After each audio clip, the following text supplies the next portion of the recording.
When a desperate woman stakes her life on a caged stranger accused of murder, she discovers that sometimes the most dangerous gamble is love itself. In the unforgiving frontier town of Fallow Ridge, Clara Whitmore's shocking proposal to marry a shackled mountain man will either save two broken souls or destroy them both. But in a world where justice comes from the barrel of a gun and mercy is a luxury few can afford, their union becomes a battle against an entire town determined to see them both burn. Stay with me until the very end of this tale and let me know in the comments what city you're watching from. I want to see how far this story travels across the world. The stagecoach lurched to a bone-jarring halt, throwing Clara Whitmore against the splintered wooden seat as dust billowed through the leather curtains like smoke from a funeral pyre. She pressed a trembling hand to her chest, feeling the sharp edges of her last letter from Thomas, the letter that had brought her 2,000 miles west to this God-forsaken place called Fallow Ridge. "End of the line, miss," the driver called down his voice, carrying the weight of a man who'd seen too much of the frontier's cruelty. "Though I'd advise you to catch the next stage back east if you got any sense left in that pretty head of yours." Clara stepped down onto the packed earth, her traveling dress already gathering the fine layer of grit that seemed to coat everything in this desolate corner of Colorado territory. The town sprawled before her like a wound in the earth, weathered buildings leaning against each other for support, false-fronted stores trying to look more prosperous than they were, and saloons that promised escape but delivered only deeper despair. But it wasn't the town's shabby appearance that made her blood run cold. It was the crowd. Nearly every soul in Fallow Ridge had gathered in the town square, their faces twisted with an ugly mixture of fascination and bloodlust. They pressed forward like vultures circling carrion, their voices rising in a harsh symphony of hatred and fear. "String him up now, I say. Look at the size of that devil. Ain't natural for a man to be built like that." Clara pushed through the throng, her carpetbag clutched tight against her chest, following the pull of horrified curiosity. What she saw when she reached the center of the crowd made her breath catch in her throat. A massive iron cage sat in the middle of the square, the kind used to transport dangerous animals to traveling circuses. But this cage didn't hold a bear or a wolf. Inside, hunched against the bars like a broken giant, was a man. He was enormous, easily 6.5 feet tall, with shoulders that could have been carved from granite. His hair hung in tangled black waves past his shoulders, matted with dirt and dried blood. A thick beard obscured most of his face, but Clara could see the sharp line of his jaw, the straight blade of his nose. His clothes, what remained of them, were little more than rags hanging from his powerful frame. Shackles bound his wrists and ankles, the iron rubbing raw wounds into his skin. But it was his eyes that held Clara transfixed. Storm gray and fierce as a winter sky, they held a depth of pain that made her chest ache. This wasn't the vacant stare of a madman or the cold calculation of a killer.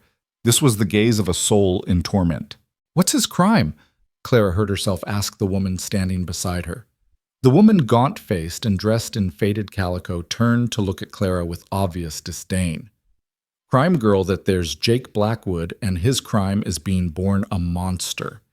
Killed the Henderson family up in the mountains, 3 children torn apart like they was nothing more than rag dolls." "Tore apart?" Clara's voice was barely a whisper. "With his bare hands, some say. Others think he used that big knife he carries. Sheriff found him covered in their blood, standing over the bodies like some kind of wild animal. Hasn't spoke a word since they brought him in 3 days ago. Just sits there staring." Clara looked back at the man in the cage. He sat perfectly still, his massive hands resting on his knees, seemingly oblivious to the crowd, hurling insults and threats. But she caught the slight tension in his shoulders, the way his jaw clenched when someone got too close to the bars. "Has he been tried?" she asked. The woman laughed, a sound like breaking glass. "Tried? What's to try? Sheriff caught him red-handed. Judge Morrison's riding in from Denver City tomorrow, but it's just a formality. We'll have ourselves a hanging by sundown tomorrow. Mark my words." The crowd surged forward as a new voice rose above the others. "Let me at him. My brother was friends with Bill Henderson. This animal don't deserve a trial." A tall, lean man with dead eyes and a sheriff's badge stepped between the speaker and the cage. "Back off, Collins. I won't have a lynching in my town. The man gets his day in court even if that day ends with a rope around his neck." Sheriff William Hayes looked every inch the frontier lawman-worn leather vest over a white shirt, twin Colts riding low on his hips, and a mustache that couldn't quite hide the cruel curve of his mouth. He commanded respect through fear, Clara realized, not justice. "Sheriff Hayes," called out a portly man in a bowler hat, "surely you ain't going to make us wait another day while this killer sits comfortable in our jail. Look what he did to poor Martha's boy." The crowd parted to reveal a young man barely 20 by Clara's estimation, sporting a black eye and a bandaged left hand. He stood with his arm around a woman Clara assumed was his mother, both of them wearing expressions of righteous fury. "Billy tried to give the beast some water yesterday evening," the woman said, her voice shaking with emotion. "And look what he got for his Christian charity. Nearly took his hand clean off." Sheriff Hayes nodded grimly. "That's why he stays in the cage until Judge Morrison arrives. No one gets close enough for him to hurt again." Clara found herself moving forward before she could think better of it. "What proof do you have that he committed this crime?" The crowd fell silent, all eyes turning to focus on her. She felt like a doe caught in an open meadow surrounded by wolves. Sheriff Hayes stepped closer, his hand resting casually on his gun butt. "And you are Miss Clara Whitmore. I've just arrived on the stage from Kansas City."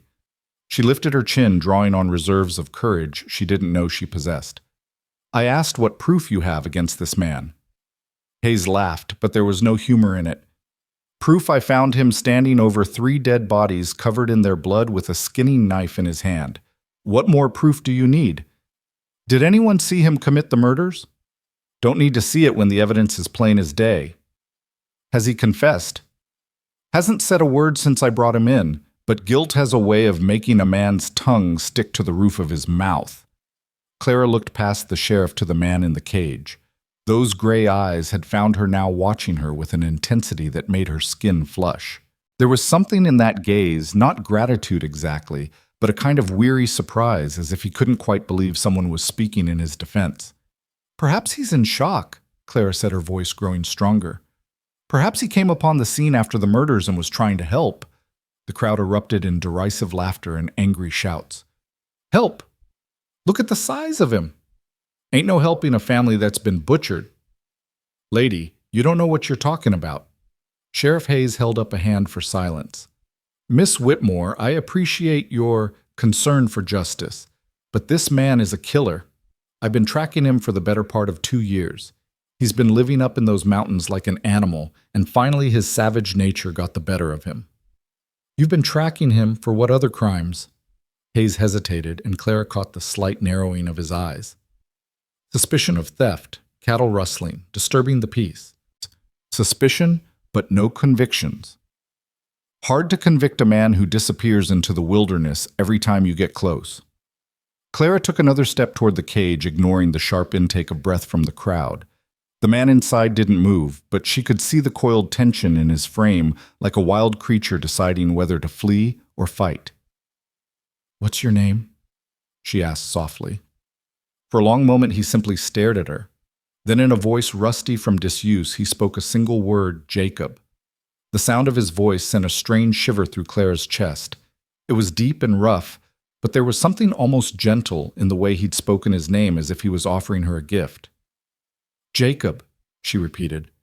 "Jacob, did you kill the Henderson family?" The gray eyes flickered with something, pain perhaps, or memory. His massive hands clenched into fists, the chains rattling softly. When he spoke again, his voice was barely above a whisper. "No." Sheriff Hayes stepped between them, his face dark with anger. "That's enough. Miss, you need to step away from the prisoner and let justice take its course." "Justice?" Clara turned to face him, her fear transforming into righteous fury.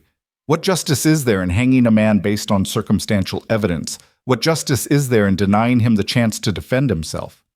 He had his chance to defend himself when I found him with blood on his hands. And what if he was trying to help? What if he arrived after the real killer had gone? What if you mind your own business, lady?" The voice came from the crowd, a big man with arms like tree trunks and a face that looked like it had been carved from oak. "This don't concern you." "It concerns anyone who believes in justice," Clara shot back. "It concerns anyone who believes a man deserves a fair trial before he's condemned." "Fair trial?" The big man laughed and spat in the dirt. That thing ain't a man. Look at him. He's more animal than human. Been living wild up in those hills, eating God knows what, doing God knows what to survive. Something like that finally snaps and kills. Well, it's only natural. Clara looked back at Jacob. He was watching the exchange with those penetrating gray eyes, his expression unreadable. But she caught something else now, a profound weariness, as if he'd heard these same accusations hurled at him countless times before. Has anyone tried to find out who he really is? She asked. Where he came from? What brought him to these mountains? Sheriff Hayes was losing patience. Miss Whitmore, I'm going to ask you one more time to step away from the prisoner. Your questions ain't going to change the facts. The facts? Clara's voice rose, carrying across the square. The only fact I see is a man in chains being condemned by a mob before he's had a proper trial. The only fact I see is a rush to judgment that would make a mockery of everything we claim to believe about justice and civilization. The crowd was growing restless, their voices rising in an angry murmur. Clara could feel the situation spiraling toward violence, but something inside her refused to back down. Perhaps it was the long, disappointing journey that had brought her here. Perhaps it was the realization that Thomas, her intended husband, had abandoned her to this God-forsaken place. Or perhaps it was the look in Jacob's eyes, a look that spoke of suffering and isolation that she understood all too well. I won't stand by and watch you hang an innocent man, she declared. Innocent. Sheriff Hayes stepped so close she could smell the whiskey on his breath. Lady, you've been in this town all of 10 minutes. You don't know anything about anything. I know enough to recognize the difference between justice and vengeance. The portly man in the bowler hat pushed forward. Sheriff, this woman is obviously not right in the head. Maybe she should spend some time in a cell herself. Let her think about interfering with the law. A chorus of agreement rose from the crowd, and Clara felt a cold spike of fear. She was alone here, friendless, and without protection. These people could do anything they wanted to her, and no one would ever know. But then Jacob spoke again, his voice cutting through the angry voices like a blade. Don't. He was looking directly at Clara, his eyes intense. Don't fight them. Not for me. Why not? She asked, ignoring the sheriff's attempts to pull her away from the cage. Jacob was quiet for so long she thought he wouldn't answer. Then, because I'm already dead. Have been for a long time. The words hit Clara like a physical blow. The pain in his voice, the resignation, it was the sound of a man who had given up hope long ago. And suddenly, looking at this powerful broken giant, she saw herself. She saw every woman who had ever been dismissed, overlooked, or abandoned. She saw every soul who had been judged by appearances rather than character. And she made a decision that would change both their lives forever. Sheriff Hayes, she called out, her voice ringing clear across the square. I want to invoke the right of marital advocacy. The crowd fell silent. Even the sheriff looked stunned. Marital what now? Clara's heart was pounding so hard she could barely hear her own voice. Marital advocacy. It's an old territorial law. A woman can claim the right to advocate for her husband in legal proceedings. She can speak on his behalf, present evidence, cross-examine witnesses. Lady, you ain't married to this animal. Clara reached into her traveling bag and withdrew a small object that caught the afternoon sunlight. It was a gold wedding ring, the ring Thomas had sent her along with his proposal, the ring she had worn on the journey west as a symbol of her new life. I am, if he'll have me. The silence that followed was absolute. Clara could hear her own heartbeat, could hear the wind whistling through the gaps between buildings. Every eye in the square was fixed on her, but she only cared about one pair. Jacob stared at her through the bars, his expression unreadable. You don't know what you're saying. I know exactly what I'm saying. Clara's voice was steady now, strengthened by resolve. I'm saying that every man deserves someone to stand with him when the whole world stands against him. I'm saying that justice means giving the accused a real defense, not a mob's verdict. You'd marry a stranger, a killer. I'd marry a man who I believe is innocent. I'd marry a man who's been condemned without a fair trial. She paused, then added softly, I'd marry a man who looks like he's forgotten what kindness feels like. Jacob's hands tightened on the bars. You could die for this. They'll turn on you too. Then I'll die knowing I did what was right. For a long moment they stared at each other through the iron bars. Clara could see the war playing out behind his gray eyes, hope battling against despair, trust fighting a lifetime of betrayal. Finally, in a voice so quiet she had to strain to hear it, he said, "Yes." The crowd exploded. "This is madness! Sheriff, you can't allow this. She's as crazy as he is." Sheriff Hayes was shouting for order at his hand on his gun, but Clara barely heard him. She was focused entirely on Jacob, on the way his massive frame seemed to straighten slightly, as if her acceptance had given him something to fight for. "The law is the law," a new voice called out, and Clara turned to see an elderly man making his way through the crowd. He was small and bent with age, but he carried himself with unmistakable authority. "I'm Judge Morrison, and I rode hard from Denver when I heard about this case." The crowd parted respectfully as Judge Morrison approached. He had kind eyes behind wire-rimmed spectacles, and his white hair was neatly combed despite the long ride. "Your Honor," Sheriff Hayes said, clearly relieved, "this woman is trying to interfere with justice. She wants to marry the prisoner." Judge Morrison looked from Clara to Jacob and back again. "Miss, do you understand what you're proposing?" "Yes, Your Honor. I'm proposing to marry this man and serve as his legal advocate." "You're aware that the territory does recognize the right of marital advocacy?" "I am." "And you're aware that if he's convicted, you could be charged as an accessory?" Clara felt the blood drain from her face, but her voice remained steady. "I am." Judge Morrison studied her for a long moment. "What's your name, child?" "Clara Whitmore." "Your Honor, I arrived today from Kansas City." "And what makes you believe this man is innocent?" Clara looked at Jacob, then back at the judge. "Because I've looked into his eyes, Your Honor, and I've seen pain but not guilt. I've seen suffering but not the coldness of a killer." "Eyes can lie, Miss Whitmore." "Yes, Your Honor, but not like his." The judge walked closer to the cage, studying Jacob with professional interest. "What's your full name, son?" "Jacob Stone," came the reply, though Clara noticed the slight hesitation before he spoke. "And did you kill the Henderson family?" "No, sir." "Do you know who did—" A longer pause. "No, sir." "Can you tell me what happened that day?" Jacob's hands clenched and unclenched on the bars. When he spoke, his voice was thick with emotion. "I heard screaming. Came down from my camp to see what— When I got there, they were already dead. All of them. Even the little girl." His voice broke on the last words, and Clara felt her heart clench. "What did you do then?" Judge Morrison asked gently. I tried to help. Tried to see if any of them were still alive. That's when the sheriff found me. And the blood on your clothes. From trying to help them. From holding the little girl, seeing if—" Jacob's voice trailed off, and he turned his face away. Clara could see the tears glistening in his eyes, and something inside her chest broke open. This wasn't the reaction of a killer. This was the grief of a man who had witnessed horror and been powerless to stop it. Judge Morrison nodded slowly. "Sheriff Hayes, I'm going to allow this marriage to proceed. Miss Whitmore has invoked a legal right, and I won't violate territorial law." The crowd erupted again, but the judge held up his hand. "However," he continued, "the trial will proceed as scheduled. Marriage or no marriage, this man will face justice." "When?" Clara asked. "Tomorrow morning. That gives you tonight to prepare his defense, Mrs. Stone, I suppose it'll be." Clara felt a strange flutter at hearing her new name spoken aloud. Mrs. Stone. It had a solid, dependable sound to it, so different from the future she'd imagined with Thomas. "Your Honor," Sheriff Hayes interjected, "you can't seriously be considering—" "Sheriff, I've made my decision. The marriage will take place immediately, and the bride will be allowed to visit her husband to prepare his defense. But—" he fixed Clara with a stern look. "The prisoner remains in custody.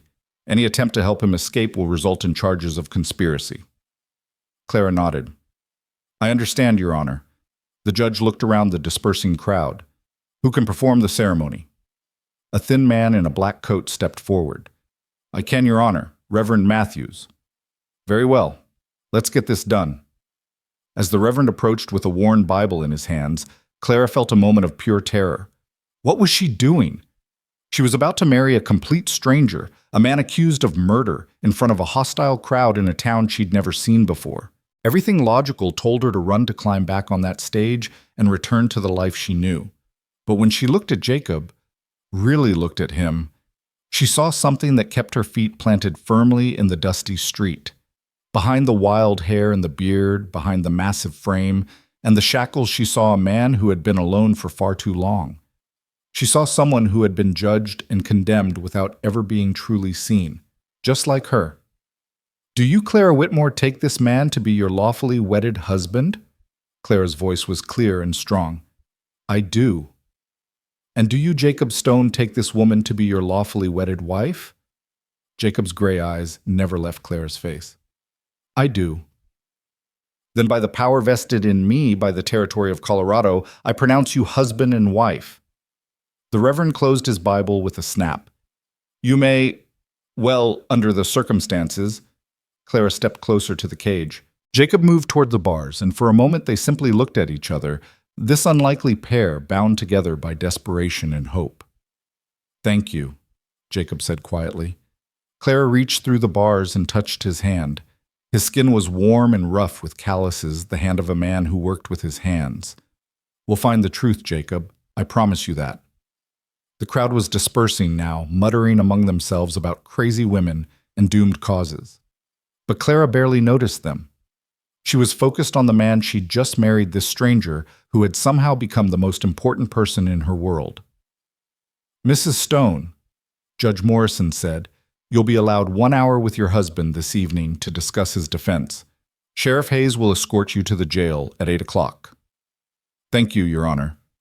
As the square emptied, Clara found herself standing alone beside the cage. Jacob sat back down, but his eyes remained fixed on her. "You should leave," he said finally. "Get on the next stage and never look back."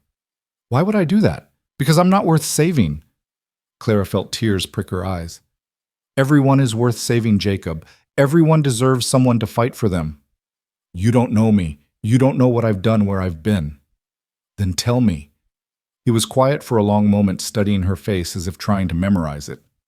"Tomorrow after the trial, when they've found me guilty and sentenced me to hang, you'll wish you'd never set foot in this town." "Maybe," Clara admitted. "But tonight you're not alone anymore. And sometimes that has to be enough." As the sun began to set over Fallow Ridge, painting the sky in shades of gold and crimson, Clara Whitmore Stone stood beside her husband's cage and wondered what force of fate had brought her to this moment. She thought of Thomas, of the life she'd planned, of the safe and predictable future she'd left behind. Then she looked at Jacob, really looked at him, and realized that sometimes the most important moments in life came disguised as disasters. Sometimes salvation wore the face of a stranger. And sometimes, just sometimes, love began with an act of faith so reckless it could only be called madness. The first chapter of their story was ending, but Clara could feel the weight of all the unwritten pages ahead. Tomorrow would bring the trial, and with it the very real possibility that she would watch her husband hang for a crime she believed he didn't commit. But tonight, for the first time in longer than she could remember, she wasn't alone either.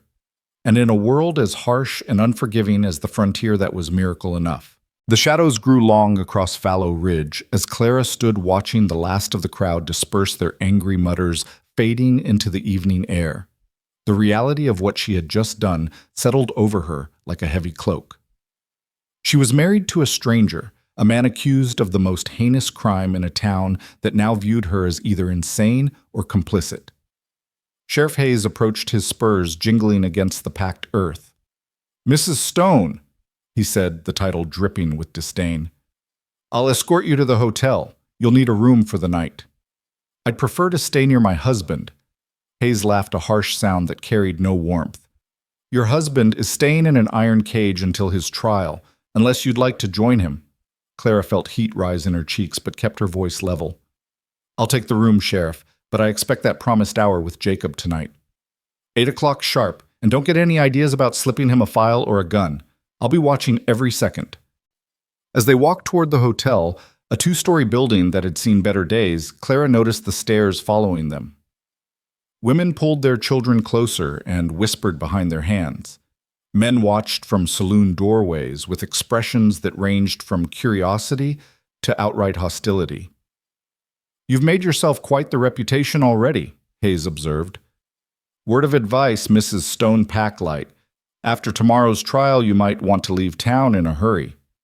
The hotel lobby was dim and smelled of tobacco and unwashed bodies. The clerk behind the desk, a nervous man with thinning hair, looked up as they entered.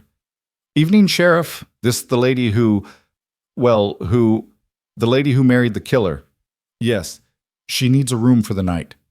The clerk's eyes widened as he took in Clara's appearance. "Ma'am, I'm not sure we have anything suitable for a lady of your circumstances."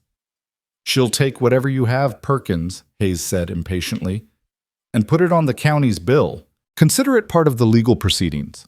Perkins handed Clara a key with obvious reluctance. "Room 7 upstairs. Dinner's served until 9 if you're hungry." Clara took the key, noting how the man avoided touching her fingers. "Thank you." As she climbed the narrow stairs, she could hear Hayes and Perkins speaking in low voices below. She caught fragments, completely lost her mind. "What kind of woman?" "Probably run off before morning." Room 7 was small and sparse, a narrow bed, a washstand, and a single window that looked out over the main street. Clara set down her carpet bag and sank onto the bed, finally allowing herself to fully comprehend the magnitude of what she had done. She was married. To Jacob Stone, a man she had known for less than 2 hours. A man who might very well hang tomorrow if she couldn't mount an adequate defense. A knock at the door interrupted her spiraling thoughts. "Mrs. Stone, it's Emma Collins. May I come in?" Clara recognized the name Collins was the man who had wanted to attack Jacob earlier. She opened the door cautiously to find a young woman about her own age holding a tray of food. Emma Collins was pretty in a faded way with brown hair pulled back severely and worry lines around her blue eyes. Her dress was clean but patched in several places. "I brought you some supper," Emma said quietly. "Thought you might be hungry." Clara stepped aside to let her enter. "That's very kind, but I should warn you, your association with me won't be popular in this town." Emma set the tray on the small table near the window. "My husband was one of the men shouting for blood today. He doesn't know I'm here." "Why did you come?" Emma was quiet for a moment, smoothing her skirts nervously. "Because I've been watching that man in the cage for 3 days, and I've seen how he reacts when children walk by." Clara felt her pulse quicken. "What do you mean?" "He doesn't look at them like a killer would. He looks at them like—" Emma struggled for the words. "Like they break his heart. My little Sarah dropped her doll near the cage yesterday, and when she started crying, I saw tears in his eyes. Real tears." This was the first piece of evidence that might help Jacob, and Clara seized on it eagerly. "Would you be willing to testify to that?" Emma's face went pale. "Oh, no, I couldn't. My husband would. The whole town would." She shook her head frantically. "I'm sorry I can't, but I wanted you to know that at least one person in this town doesn't think you're completely mad." After Emma left, Clara picked at the simple meal of bread, cheese, and stew while her mind raced through possibilities. She needed to find something, anything that would cast doubt on Jacob's guilt. But where could she start in a town where everyone seemed convinced of his culpability? A commotion in the street below drew her to the window. A group of men had gathered outside the saloon, their voices carrying clearly in the evening air. "I say we don't wait for no trial," one man was saying. "That thing killed 3 innocent people, including children. What more do we need to know? The law says he gets a trial," another voice replied, though it lacked conviction. The law ain't going to bring back Bill Henderson's family. Besides, what kind of trial is it going to be with that crazy woman defending him?" Clara recognized the voice of the man who had tried to attack Jacob earlier. Emma's husband, she realized. "Tom's right," a third voice chimed in. "She ain't no lawyer. She's just some addled female who took one look at that monster and lost her mind. Probably thinks she can tame him like some kind of pet." Laughter erupted from the group, cruel and mocking. Clara gripped the windowsill, her knuckles white with tension. "I heard she's from back east," someone else said. "Probably one of them suffragette types thinks she knows better than folks who've lived here all their lives." "Well, she'll learn different tomorrow when Judge Morrison sentences her husband to hang. Question is, what do we do with her after?" The voices grew quieter, but Clara had heard enough. She was in real danger here, perhaps more than she had initially realized. These weren't just angry townspeople, they were a mob looking for someone to blame, and she had painted a target on her back. At precisely 8 o'clock, Sheriff Hayes knocked on her door. "Time to see your husband, Mrs. Stone." The jail was a short walk from the hotel, a squat stone building that looked like it had been built to withstand a siege. Hayes led her through the main office past a desk covered with wanted posters and a gun rack holding several rifles. "Few rules before we go back there," Hayes said, stopping in front of a heavy wooden door. "You stay on your side of the bars. You don't pass him anything. Not food, not tools, not so much as a handkerchief. And you keep your voice down. I'll be sitting right outside that cell listening to every word." The cell block was lit by a single lantern casting dancing shadows on the stone walls. Jacob sat on a narrow cot, his shackles still in place. He looked up as they entered, and Clara felt that same jolt of connection she had experienced in the town square. "1 hour," Hayes said, settling into a chair positioned to give him a clear view of the cell. "Make it count." Clara approached the bars slowly, taking in the full picture of her husband's confinement. The cell was barely large enough for the cot and a bucket in the corner. The smell of unwashed bodies and despair hung heavy in the air. "How are you feeling?" she asked softly. Jacob's laugh was bitter. "Like a man waiting to die, Mrs. Stone." "Clara, we're married now. You should call me Clara." He studied her face in the dim light. "Clara," he repeated as if testing the weight of her name. "Pretty name for a pretty lady. Too pretty to be wasted on a man like me." Clara pulled a small stool closer to the bars and sat down. "Tell me about yourself, Jacob. Where are you from originally? Does it matter? Everything matters if we're going to prove your innocence." Jacob was quiet for a long moment, his gaze distant. Finally he spoke. "Ohio, small town outside Cincinnati. My father was a blacksmith, taught me the trade." "Do you have family there?" Something dark passed over his features. "Had a family. Wife named Sarah. 2 children, Michael and little Anna." Clara felt her heart skip. "Had dead. 3 years now." His voice was flat, emotionless, but Clara could see the pain in his eyes. "Cholera took Sarah and Anna. Michael died in an accident at the mill." "Oh, Jacob, I'm so sorry. After they died, I couldn't stay there. Everything reminded me of them. So I packed what I could carry and headed west. Been living in these mountains for 2 years now." "Living how? What do you do for money for supplies?" "I still work metal when I can find it, trade my services for food and materials. Sometimes I hunt trap a little. Mostly I just try to stay out of people's way." This painted a picture of a man trying to escape grief, not a killer lying in wait. Clara pressed on. "Jacob, tell me exactly what happened the day the Henderson family died." He leaned forward, his shackles clanking. "I was camped about 2 miles up the mountain from their place. Been there for a week or so working on repairing some traps." "Did you know the family?" "Knew of them. Henderson had hired me once to fix a broken axe head. Seemed like good people. Never had any trouble with them." "Go on." "It was maybe 3 in the afternoon when I heard the screaming. Terrible sounds like someone was being hurt badly. I ran down the mountain as fast as I could." Jacob's hands clenched into fists as he continued. "When I got to their cabin, the door was standing open. I called out, but nobody answered, so I went inside." His voice broke slightly. "They were all there. Henderson and his wife in the main room, the 2 boys, and little Margaret." "What did you see exactly?" "Take your time." Jacob took a shuddering breath. "Henderson had been shot in the chest. His wife, her throat had been cut. The boys looked like they'd been beaten to death. But little Margaret," he couldn't continue for a moment, his shoulders shaking with suppressed emotion. "Margaret was still alive when I found her, barely. She'd been stabbed, but she was trying to crawl toward her mother. I picked her up, tried to stop the bleeding, tried to comfort her. She died in my arms maybe 5 minutes before the sheriff arrived." Clara felt tears stinging her eyes.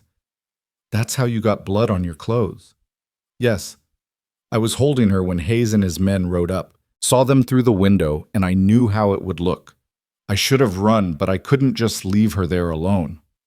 This was exactly the kind of detail that could save him if anyone would believe it.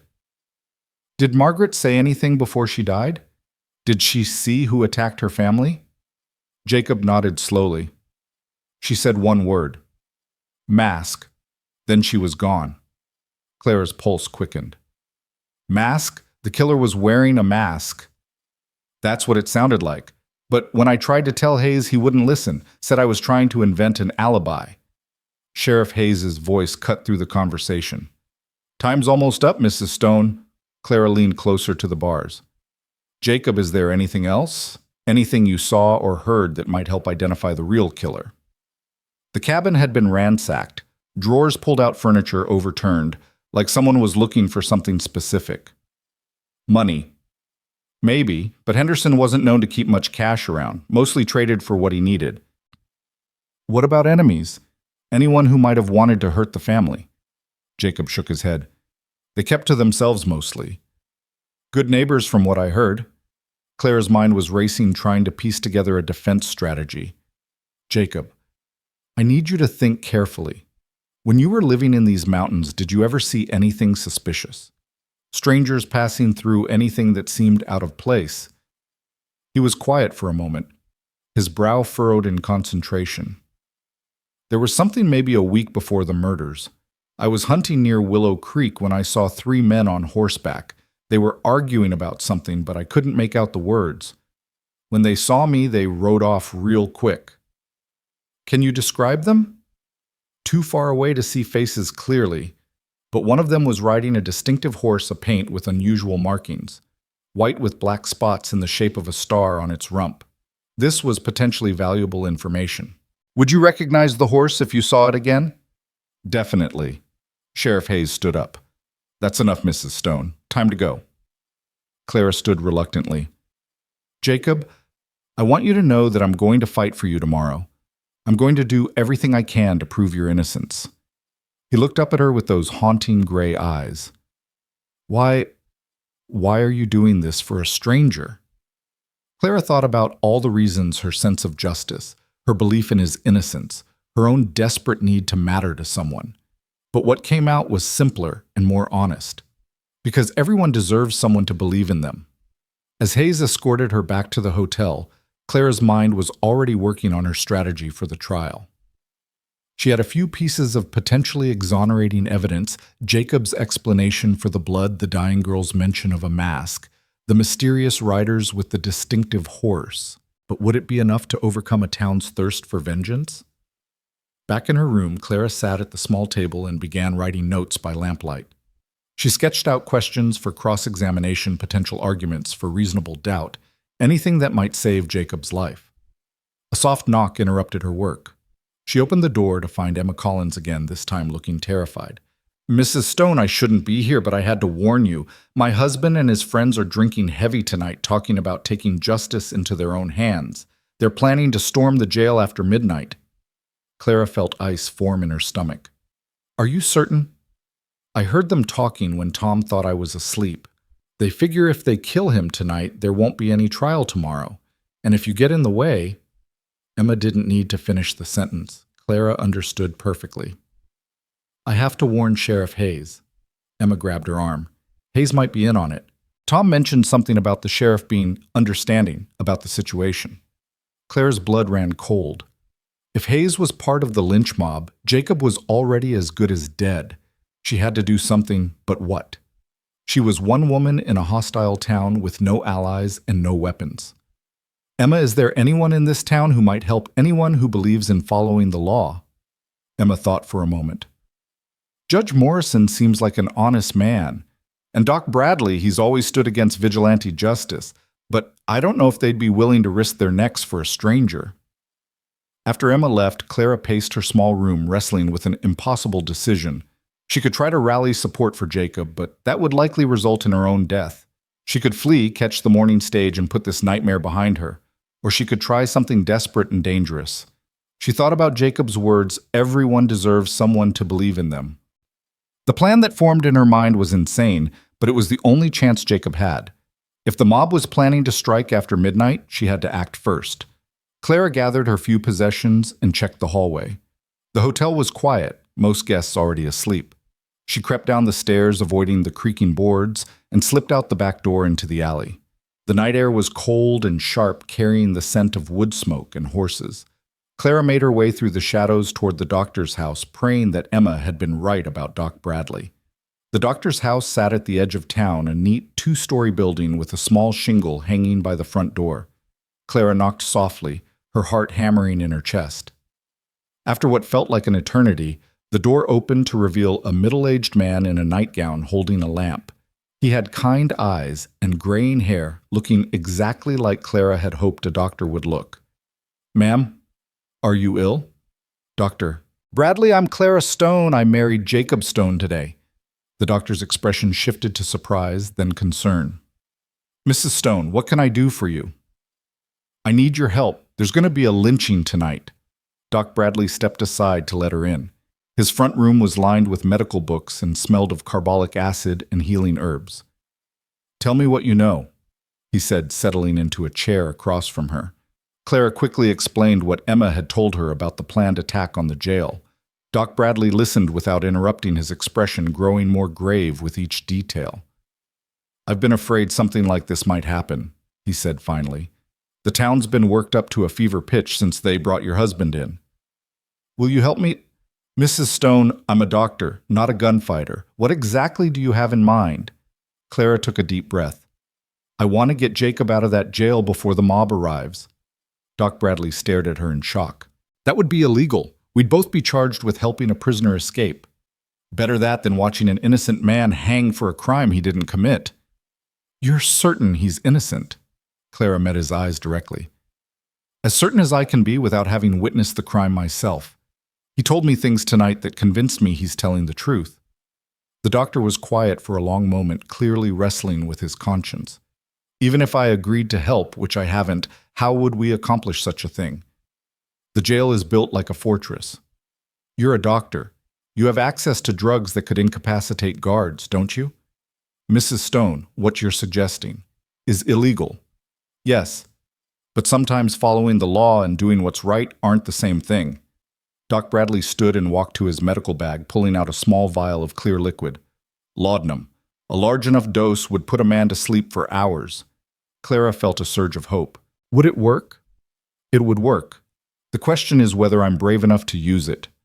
Before he could answer, they heard the sound of horses in the street outside. Clara rushed to the window and peered through the curtains. A group of perhaps 15 men on horseback was riding slowly through town, heading toward the jail. "They're early," she whispered urgently. "We're out of time." Doc Bradley joined her at the window, watching the ominous procession. "Those are good men mostly, family men with wives and children, but grief and fear can turn anyone into a monster." The riders stopped in front of the jail, and Clara could see them dismounting, checking their weapons. In the moonlight, she recognized several faces from the crowd that had gathered around Jacob's cage. "Dr. Bradley, please. If we don't act now, my husband will be dead within the hour." The doctor closed his eyes for a moment, then nodded grimly. "God forgive me. What do you need me to do?" Clara's relief was so intense she nearly collapsed. "Do you have a way to get into the jail without being seen?" "There's a back entrance that connects to my office. I've used it before to treat prisoners without having to go through the front." "Can you get to Sheriff Hayes with the laudanum?" "If he's still inside." "But Mrs. Stone, even if we free your husband, where will you go? This whole territory will be hunting for you." Clara hadn't thought that far ahead, but now she realized the magnitude of what she was proposing. If they freed Jacob, they would both become fugitives. She would be leaving behind any hope of a normal life, any chance of safety or security. But when she thought of Jacob sitting in that cell waiting for death while believing himself abandoned by the world, the choice became clear. "We'll figure that out later. Right now, I just need to keep him alive." Doc Bradley gathered his medical supplies quickly. "There's a cave system about 10 miles north of town. Miners used to work up there before the veins played out. If you can reach it, you might be able to hide until the immediate danger passes." Clara nodded, though she had no idea how they would survive in the wilderness. That was a problem for later. They slipped out the back door of the doctor's house and made their way through the alleys toward the jail. The mob was still gathered in front, their voices rising in angry debate about the best way to proceed. The back entrance to the jail was hidden behind a pile of empty crates. Doc Bradley produced a key and opened the door with practiced stealth. "Stay here until I signal," he whispered to Clara. "If something goes wrong, run." Clara watched him disappear into the darkness of the jail's rear corridor. Minutes crawled by like hours as she waited, straining to hear any sound that might indicate success or failure. Finally, she heard Doc Bradley's voice from inside. "All clear. Quartz." Clara slipped through the doorway and found herself in a narrow hallway that connected to the main cell block. Doc Bradley was standing over Sheriff Hayes, who was slumped unconscious in his chair. "The laudanum worked faster than I expected," the doctor said quietly. "We probably have an hour before he wakes up." They hurried to Jacob's cell. He looked up in amazement as Clara appeared with the doctor and a ring of keys taken from Hayes's belt. "Clara, what are you doing here?" "Getting you out of here before that mob decides to take matters into their own hands." Jacob's expression shifted to alarm. "You can't do this. If they catch you helping me escape, they'll have to catch us first." Clara found the right key and unlocked the cell door. "Dr. Bradley, can you remove his shackles?" The doctor produced a small saw from his medical bag and began working on the iron restraints around Jacob's wrists.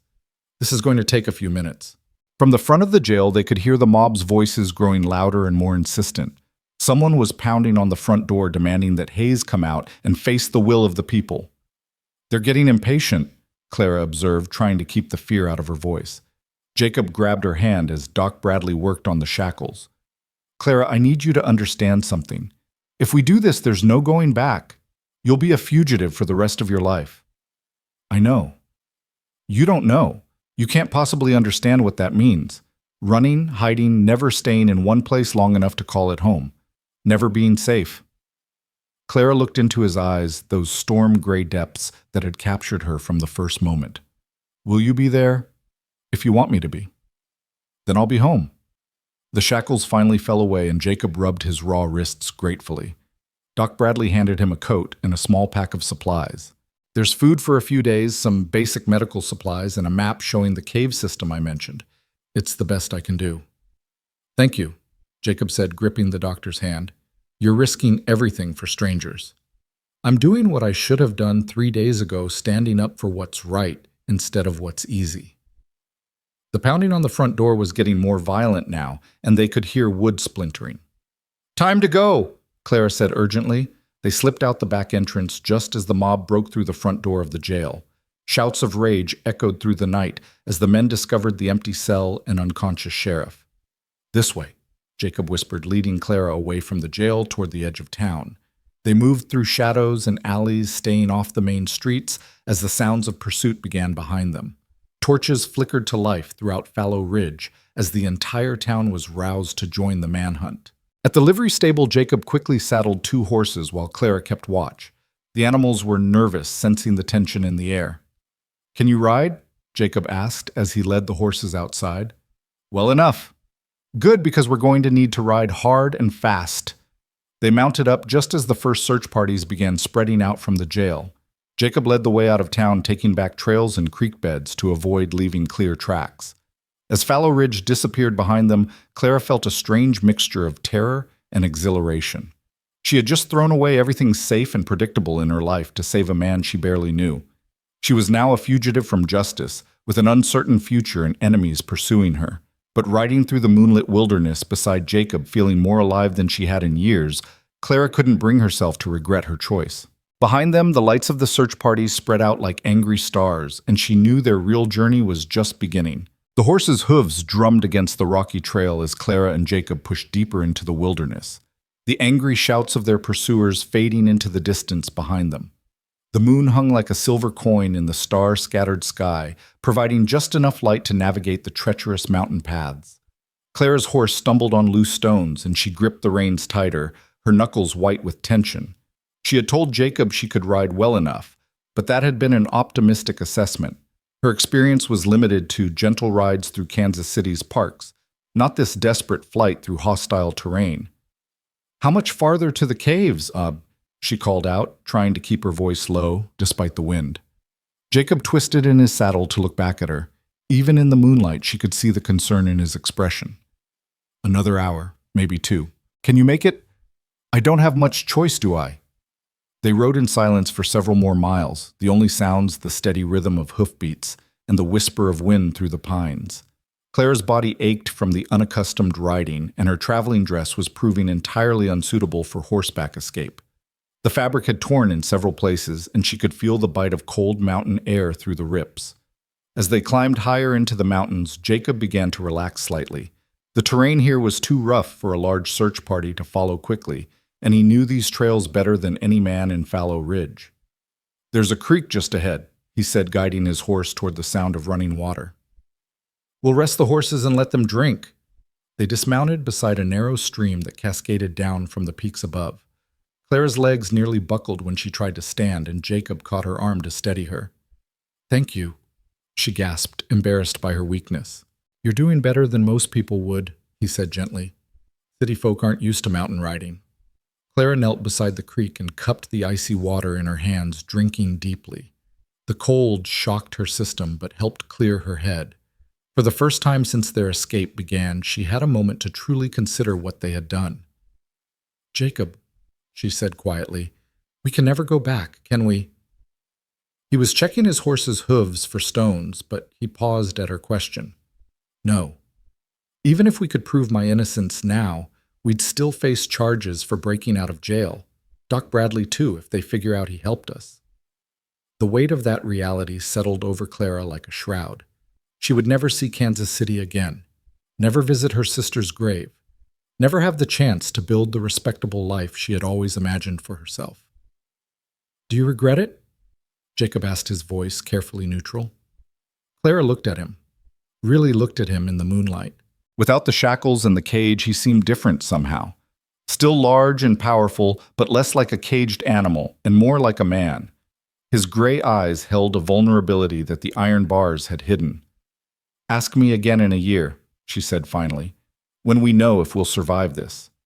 A distant sound made them both freeze, the baying of hounds carried on the night wind. Bloodhounds, Jacob said grimly. They're tracking us. Clara felt ice form in her stomach. How long do we have? Maybe an hour, maybe less. They'll move slower in the dark, but those dogs won't lose our scent. They remounted quickly and pushed their horses harder up the increasingly steep trail. Clara could feel her mare laboring beneath her sides, heaving with exertion. Behind them, the sound of the hounds grew steadily closer. There! Jacob pointed ahead to a barely visible break in the rock face. The cave entrance. Clara squinted but could see nothing except shadows and stone. As they drew closer, she realized that Jacob was leading them toward what appeared to be a solid wall of granite. Jacob, I don't see... Trust me. He dismounted and led his horse directly toward the rock face. Just as Clara was certain they were about to crash into stone, Jacob veered sharply to the left, and she saw it a narrow crack in the rock barely wide enough for a horse and rider. They squeezed through the opening one at a time, emerging into a hidden valley surrounded by towering cliffs. In the center of the valley, Clara could see the dark mouth of a large cave. The old miners carved tunnels deep into the mountain, Jacob explained as they approached the cave. Goes back nearly a quarter-mile with several chambers. We can hide the horses in the first chamber and camp deeper inside. The cave mouth yawned before them like the throat of some ancient beast. Clara's horse balked at entering the darkness, and she had to coax the animal forward with gentle words and firm pressure. Inside the cave was surprisingly spacious. Jacob had been right. This first chamber was large enough to accommodate both horses, and had obviously been used by the miners as a staging area. Old equipment lay scattered about, and someone had carved rough sleeping alcoves into the walls. Leave the horses here, Jacob said, unsaddling his mount. I'll take them deeper and find water for them later. Right now we need to get ourselves hidden. Clara's hands shook as she struggled with her saddle. The leather straps seemed impossibly complex in the darkness, and her fingers were numb with cold and fear. Here, let me help. Jacob's hands covered hers, warm and steady. Together they lifted the saddle from her mare's back. As they worked, Clara became acutely aware of Jacob's proximity. In the jail cell he had seemed larger than life, a force of nature contained by iron bars. Now in the intimate darkness of the cave, he was simply a man, A man who moved with surprising gentleness despite his size, who spoke softly to calm the nervous horses who had risked everything to protect her during their flight. "Clara," he said quietly, "I need to tell you something."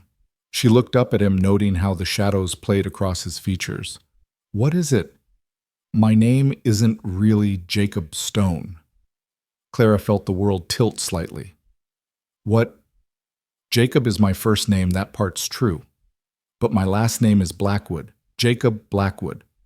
The name meant nothing to Clara, but she could see the significance it held for him. "Why did you lie?" Jacob ran a hand through his dark hair, a gesture she was beginning to recognize as a sign of his discomfort. "Because Jacob Blackwood is a wanted man, has been for 2 years. Clara felt her knees go weak. Wanted for what? Bank robbery, murder, half a dozen other crimes I never committed. The irony wasn't lost on Clara. She had married a man to save him from false charges, only to discover he was already wanted for different false charges. "Tell me everything," she said, sinking down onto a flat rock. Jacob began gathering wood for a fire, his movements methodical and precise. "After my family died, I did head west like I told you, but I didn't come alone. I traveled with 2 other men brothers named Carl and Danny Morse." He struck flint to tinder, coaxing a small flame to life. "They seemed like decent enough fellows at first. We rode together for mutual protection, shared supplies, and camp duties, but I should have paid more attention to how they always seemed to have money when they shouldn't have." The fire caught casting dancing shadows on the cave walls. Clara pulled her torn cloak tighter around her shoulders and waited for him to continue. "We were in a town called Cedar Falls, about 200 miles south of here when it happened. I was at the blacksmith's shop trying to earn a few dollars for supplies. Carl and Danny said they were going to the saloon." Jacob's voice grew heavy with old pain. "While I was working, they robbed the bank, killed a teller and a customer in the process. When the sheriff's posse caught up with them, they claimed I was the mastermind, said I had planned the whole thing and sent them in to do the dirty work while I established an alibi." Clara felt sick. "But surely people at the blacksmith shop could vouch for you." "The blacksmith was scared. When the sheriff questioned him, he said he couldn't be sure exactly when I had arrived or left. And Carl and Danny had my saddlebags in their possession, said I had given them to them as part of the plan." The flames flickered higher, providing blessed warmth in the cold cave. Clara studied Jacob's face, looking for any sign of deception, but all she saw was weary honesty. "So you ran. What choice did I have? My word against theirs, and they had physical evidence. I've been running ever since, trying to stay ahead of bounty hunters and federal marshals. This explains so much why Jacob had been living alone in the mountains, why he had seemed resigned to death when she found him in that cage, why he had tried so hard to convince her not to help him. Do you think the Morse brothers could have killed the Henderson family?" Jacob shook his head. "No, they're both dead. Danny was shot trying to escape from prison 6 months ago. Carl died of fever in his cell." Clara felt a flicker of disappointment. For a moment, she had hoped they might have found the real killers. "Jacob, or should I call you Blackwood now?" "Jacob is fine. That's who I really am underneath all the running and hiding." "Jacob, then. If you've been running for 2 years, why didn't you just keep running when Sheriff Hayes arrested you? Why stay and face trial?" Jacob was quiet for a long time, staring into the fire. When he finally spoke, his voice was so low she had to strain to hear it. "Because I was tired. Tired of running, tired of being alone, tired of feeling like a ghost haunting the edges of the world. When Hayes put those shackles on me, part of me was almost relieved. At least it would be over." Clara felt tears sting her eyes. "And now?" He looked at her directly, and she saw something in his gray eyes that hadn't been there before hope. "Now I have something to live for again." The sound of baying hounds echoed from the valley entrance much closer than before. Jacob was on his feet, instantly kicking dirt over their fire. "They found the hidden valley," he said urgently. "We need to go deeper into the caves." He grabbed their supplies and the saddles while Clara gathered what remained of their food. Moving by feel in the sudden darkness, they made their way toward the back of the chamber. Jacob led her through a narrow passage that required them to duck and squeeze through spaces barely wide enough for his broad shoulders. The air grew colder and more stale as they descended into the mountain's depths. "Where are we going?" Clara whispered. "There's a chamber about 50 yards back that has multiple exits. If they follow us in, we'll have options for escape." The passage opened into another large room, this one carved entirely from the living rock. Clara could hear water dripping somewhere in the darkness and feel the whisper of air currents that suggested other tunnels leading away from this central hub. Jacob felt along the walls until he found what he was looking for, an old mining lantern left behind by the previous occupants. He lit it carefully, keeping the flame low. In the dim light, Clara could see that this chamber had been extensively worked. Mining equipment lay scattered about, and several dark passages led away in different directions. "Pick a tunnel," Jacob said quietly. "If they find us here, we'll split up. Meet back at this chamber in 3 days if we get separated." Clara looked at the dark openings leading into the unknown depths of the mountain. The thought of navigating those passages alone filled her with terror. "I'd rather stay together," she said. "Clara, if they catch us both?" "Then they catch us both. I didn't come this far to abandon you now." Jacob studied her face in the lantern light. "You're either the bravest woman I've ever met, or the most foolish." "Probably both." The sound of voices echoed from the direction they had come, men calling to each other as they searched the outer chambers. "They're in the caves," Clara breathed. Jacob extinguished the lantern, plunging them back into absolute darkness. He took Clara's hand in his, and she was grateful for the warmth and strength of his grip. "This way," he whispered, leading her toward the leftmost passage. They moved carefully through the darkness, Jacob feeling along the walls to guide their path. Behind them, the voices grew louder as the search party spread through the cave system. "Jake!" "We know you're in here." "Yes." Sheriff Hayes' voice boomed through the tunnels. "Come out now, and we might let your wife live." Clara felt Jacob's hand tighten on hers. The sheriff had obviously recovered from Doc Bradley's laudanum and was leading the pursuit himself. "You hear me, Jake? Give yourself up and save the lady." They pressed deeper into the mountain, the passage narrowing until they had to move single file. Clara's dress caught on rocky projections, and she could feel it tearing further with each step. After what felt like hours but was probably only minutes, the passage began to widen again. Jacob stopped suddenly, and Clara nearly walked into his back. "What is it?" she whispered. "Light ahead. Natural light." Clara strained her eyes and could just make out a faint glow in the distance. As they moved toward it, the passage continued to widen until they emerged into a vast underground chamber. The source of the light was a crack in the ceiling far above through which filtered the gray light of early dawn. They had been in the caves longer than Clara had realized, but it was what lay in the center of the chamber that made both of them stop in amazement. The remains of an underground mining town spread before them, buildings carved directly from the rock connected by stone walkways and bridges. It was like something from a fairy tale, a hidden city buried in the heart of the mountain. "I've heard stories about this place," Jacob said in wonder. "The miners called it Sanctuary. They built it as a retreat when Indian raids got too dangerous." Clara walked to the edge of what had once been the main street. The craftsmanship was incredible. Entire buildings carved from solid stone, complete with windows and doors and decorative details. How many people lived here? Maybe 50 at its peak. They even had a church and a school. Jacob pointed to structures at the far end of the underground town. There's supposed to be a natural spring that provided fresh water. The sound of pursuit had faded, suggesting that their trail had been lost in the maze of passages. For the moment at least, they were safe. Clara sank down onto what had once been a stone bench, suddenly overwhelmed by exhaustion. The events of the past 24 hours crashed over her like a wave: the disastrous arrival in Fallow Ridge, the wedding to a stranger, the jailbreak, the flight through the wilderness. "What have I done?" She said more to herself than to Jacob. He sat down beside her, careful to maintain a respectful distance. "You saved my life." "Did I? Or did I just delay the inevitable? They'll keep hunting us, Jacob. We can't hide in caves forever."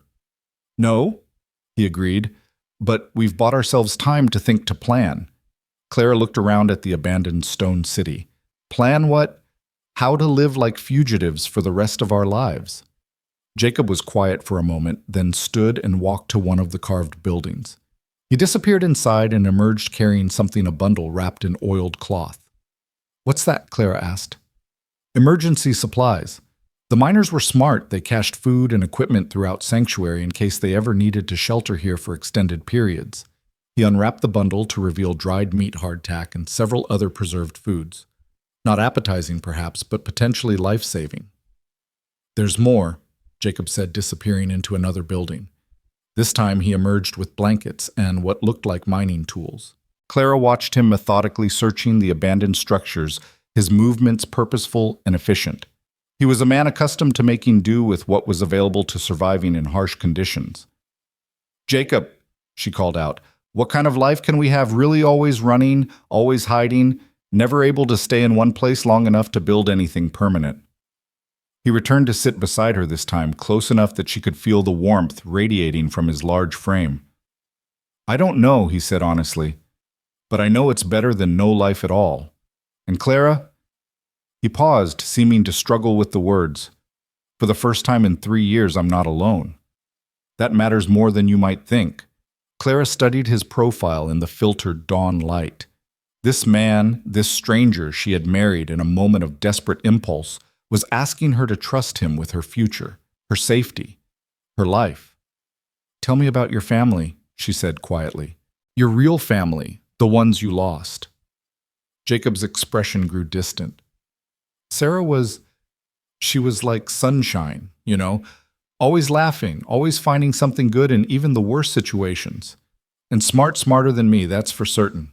She could read better than most men and had ideas about how to improve everything around her. His voice grew softer as he continued. Michael was 8 when he died, wild as a March hare and twice as quick. He wanted to be a blacksmith like his father, always hanging around my forge asking questions. And Anna, Jacob's voice broke slightly. Anna was only 5. She had these enormous blue eyes and this way of looking at you that made you feel like the most important person in the world. Clara felt tears on her cheeks. How did you bear it? Losing them all. I didn't, not really. That's why I ran. I couldn't stay in that house surrounded by their things, their memories. Every morning I'd wake up expecting to hear Anna calling for breakfast, or Michael asking if he could help with the forge. The silence was killing me. Clara reached out and took his hand. It was the first time she had initiated physical contact, and she felt him tense slightly at her touch. I'm sorry, she said. I'm so very sorry. They sat in comfortable silence for a while, watching the light from above slowly strengthen as the sun climbed higher. Somewhere in the tunnels behind them, Claire could still hear the faint echo of voices as the search party continued their hunt. Jacob, she said eventually, I need to tell you something too. He turned to look at her, waiting. I'm not the brave, selfless woman you think I am. I didn't marry you purely out of a sense of justice. What do you mean? Clara took a deep breath. I came to Fallow Ridge to marry a man named Thomas Whitmore. We had been corresponding for months, and he had promised me a new life in the West. But when I arrived, he wasn't there. The hotel clerk told me Thomas had left town 3 weeks ago, just packed up and disappeared without a word. Apparently he'd been corresponding with several women back east, making the same promises to all of us. Clara felt heat rise in her cheeks with the shame of it.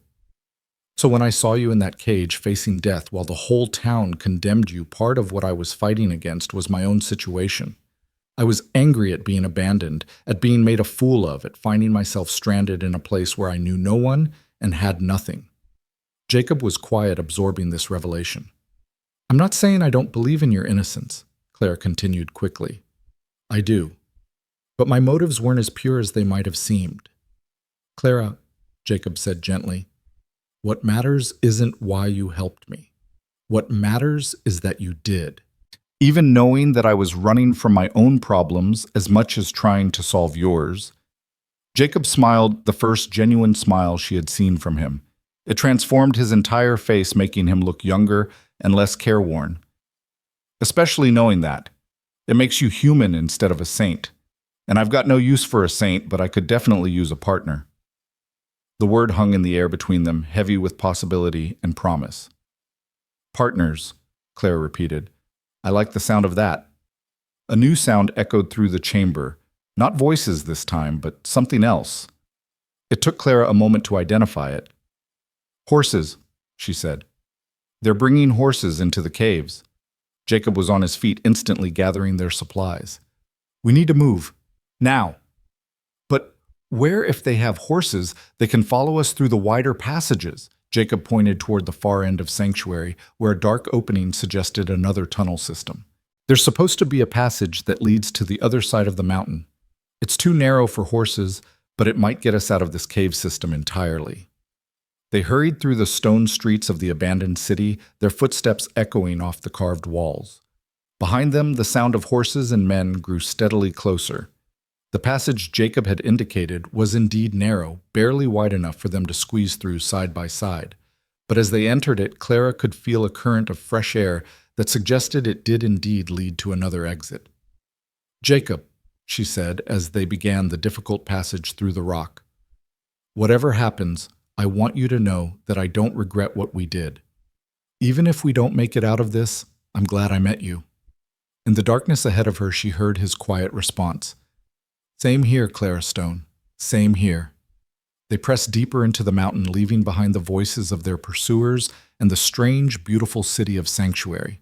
Ahead lay the unknown, more tunnels, more dangers, more difficult choices.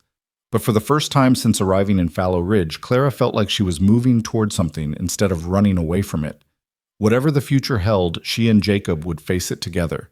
And somehow, that made all the difference. The narrow passage seemed to stretch endlessly through the heart of the mountain, forcing Clara and Jacob to move in single file through spaces so tight that Jacob's broad shoulders scraped against the rock walls.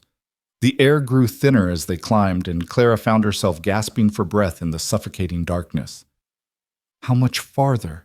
She whispered, her voice echoing strangely in the confined space. I don't know, Jacob admitted from ahead of her. I've never been through this passage before. I'm following the air current and hoping it leads somewhere. Behind them, the sounds of pursuit had faded to nothing, but Clara couldn't shake the feeling that they were simply trading one trap for another. What if this passage led nowhere? What if they became lost in the mountain's depths, doomed to wander until they died of thirst or starvation? As if reading her thoughts, Jacob stopped suddenly. Clara, there's something you need to know. If we don't make it out of this alive... Don't talk like that. Listen to me.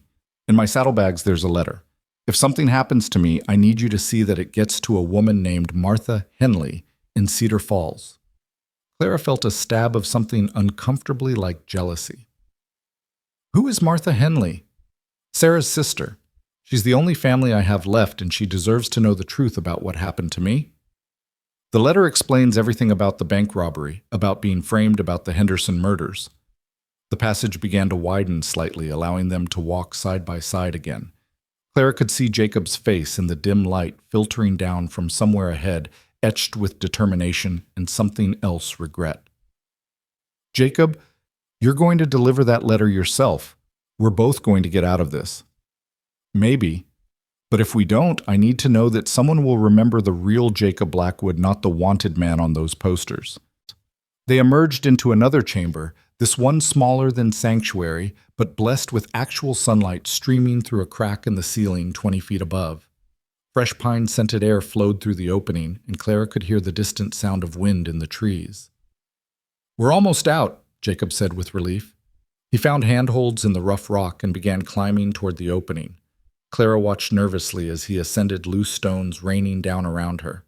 When he reached the crack, he peered out cautiously before disappearing through the opening. A rope dropped down moments later.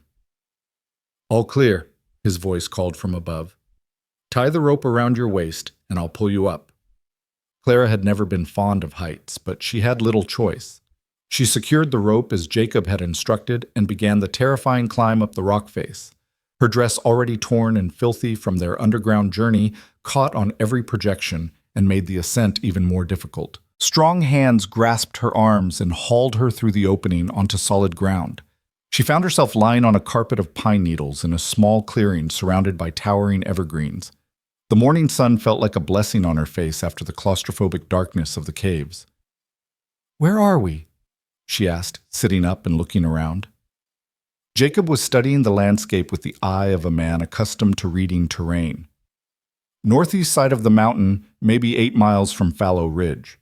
They'll have a hard time tracking us here, The ground is too rocky to hold prints, and we're above the tree line where the dogs might lose our scent. Clara stood on unsteady legs, her body aching from the physical ordeal of the past several hours. Her traveling dress was ruined beyond repair, torn and stained with mud and rock dust. Her hair had come completely undone from its careful pins hanging in tangled waves around her shoulders. "I must look a sight," she said, attempting to smooth her disheveled appearance. Jacob turned to look at her, and something in his expression made her breath catch. He was looking at her not like a proper lady or a helpless female, but like a woman who had just proven herself capable of extraordinary things. "You look like someone who refused to give up," he said quietly. "You look like someone who chose courage over comfort." Heat rose in Clara's cheeks, and she looked away, overwhelmed by the intensity of his gaze. "What do we do now?" she asked, focusing on practical matters to distract herself from the unfamiliar feelings stirring in her chest.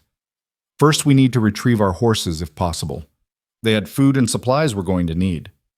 "Is that safe?" "Won't the search parties be watching the cave entrance?" Jacob nodded grimly. "Probably. But we can't survive in these mountains with just what we're carrying. We need those supplies." They made their way carefully down the mountainside, staying within the cover of the trees and moving as quietly as possible. Jacob's knowledge of wilderness travel was evident in every step. He seemed to know instinctively which routes would provide the best cover and which would leave them exposed. As they descended, Clara found herself studying her unexpected husband. In the harsh light of day, she could see details that had been hidden in the cave's darkness. His hands, despite their size and obvious strength, moved with surprising gentleness as he helped her navigate difficult terrain. His gray eyes constantly scanned their surroundings, alert for danger, but also noting things like edible plants and sources of fresh water. "Jacob," she said during a brief rest beside a mountain stream, "how did you learn to live like this in the wilderness, I mean?" "Trial and error, mostly. My first year running, I nearly died half a dozen times from eating the wrong plants or making camp in dangerous places. But you learn fast when your life depends on it." Clara cupped the clear, cold water in her hands and drank deeply. "Were you alone all that time?" "Mostly.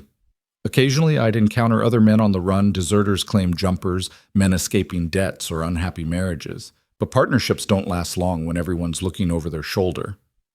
It must have been terribly lonely." Jacob was quiet for a moment, skipping stones across the stream's surface. "Loneliness becomes like cold weather after a while.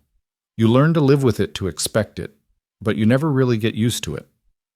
They reached the hidden valley as the sun climbed toward its zenith.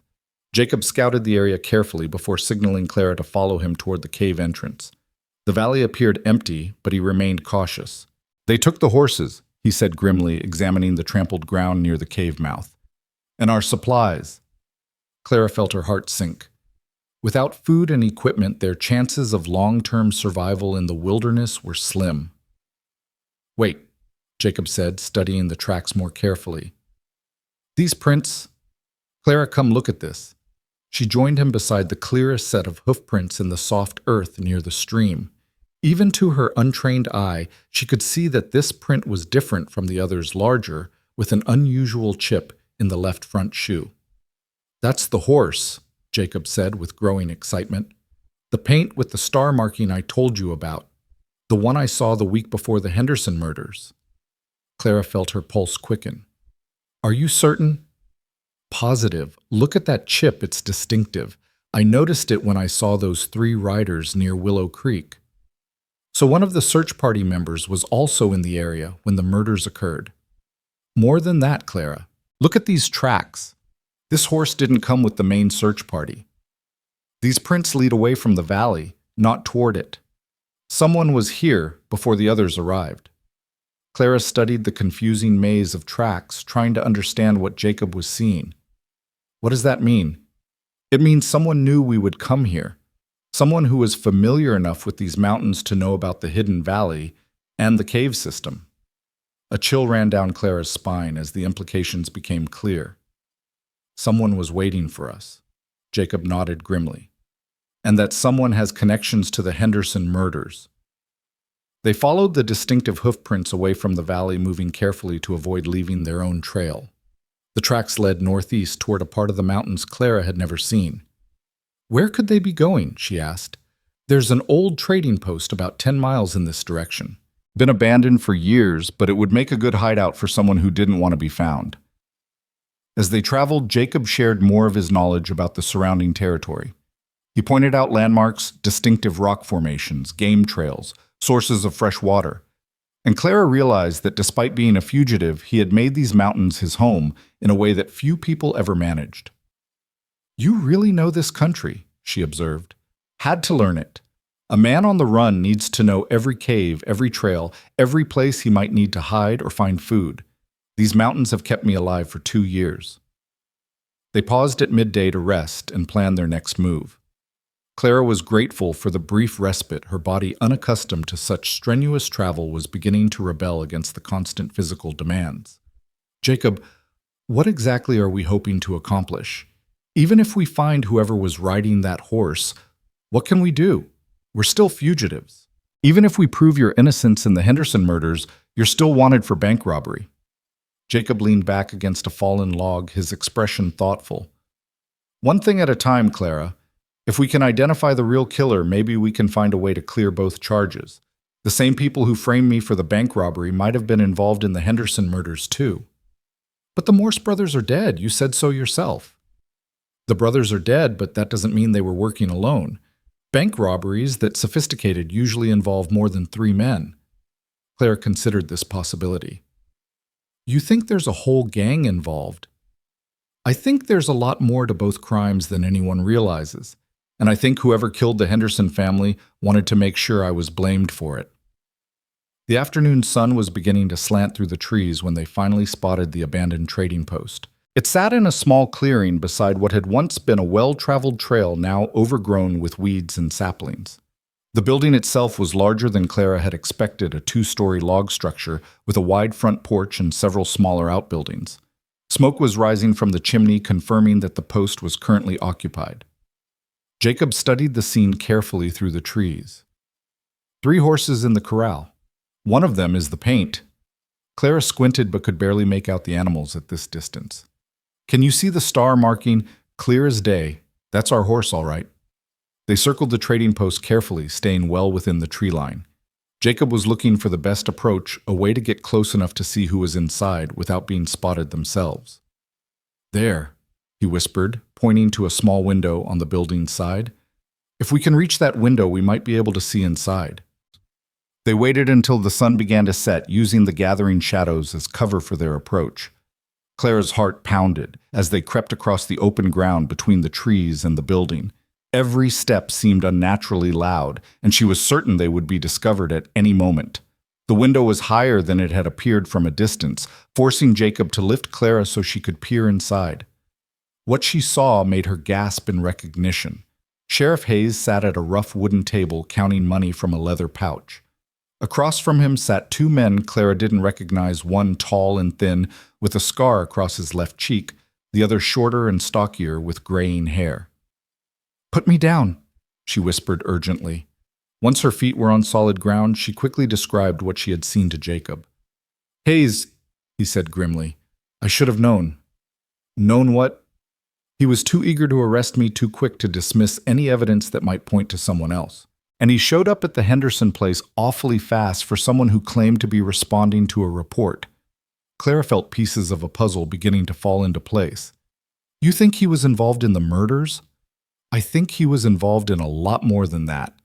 Hayes has been sheriff in this territory for 5 years, plenty of time to build connections with criminal elements." They moved closer to the window, straining to hear the conversation inside. "Should have killed them both in the caves," the scarred man was saying. "Now they're running loose, and if they start talking—" "They won't talk," Hayes replied confidently. "Who would believe them? A wanted bank robber and a crazy woman who helped him escape. Besides, by tomorrow morning, every bounty hunter and federal marshal in the territory will be looking for them." "What about the doctor?" the gray-haired man asked. "He helped them escape. Doc Bradley won't be a problem much longer. I've already sent word to Denver that he was part of the conspiracy. He'll be arrested within the week." Clara felt sick. Dr. Bradley, who had risked everything to help them, was now facing arrest because of their actions. The money from the Henderson job should keep us comfortable for a while, Hayes continued. Once we get rid of Blackwood and his wife, we can move on to bigger targets. What about the federal investigation into the Cedar Falls robbery? The scarred man asked. Hayes laughed. What about it? As far as they're concerned, Jacob Blackwood was the mastermind. With him dead, they'll close the case and move on. Jacob's hands clenched into fists beside Clara. She could see the rage building in his expression as he listened to the men casually discuss his fate. How long are we staying here? The gray-haired man asked. Just tonight. Tomorrow we head south toward the Mexican border. Time to find new territory to work. Clara tugged on Jacob's sleeve, indicating they should retreat before they were discovered. They crept back to the tree line where Jacob's anger finally boiled over. All this time, he said through gritted teeth, all this time I've been running from a crime I didn't commit, and Hayes was part of the group that actually did it. We have to stop them, Clara said, though she had no idea how two fugitives could apprehend three armed men. Clara, they're planning to leave tomorrow. Once they cross into Mexico, we'll never be able to prove my innocence. So, what do we do? Jacob was quiet for a long moment, clearly wrestling with a difficult decision. We're going to have to take a big risk. What kind of risk? We're going back to Fallow Ridge. Clara stared at him in disbelief. Jacob, that's suicide. The whole town is looking for us. Not the whole town, just the people who believe Hayes' version of events. But there are others, Judge Morrison, Doctor. Bradley, if he hasn't been arrested yet, maybe even some of the townspeople who are having doubts about my guilt.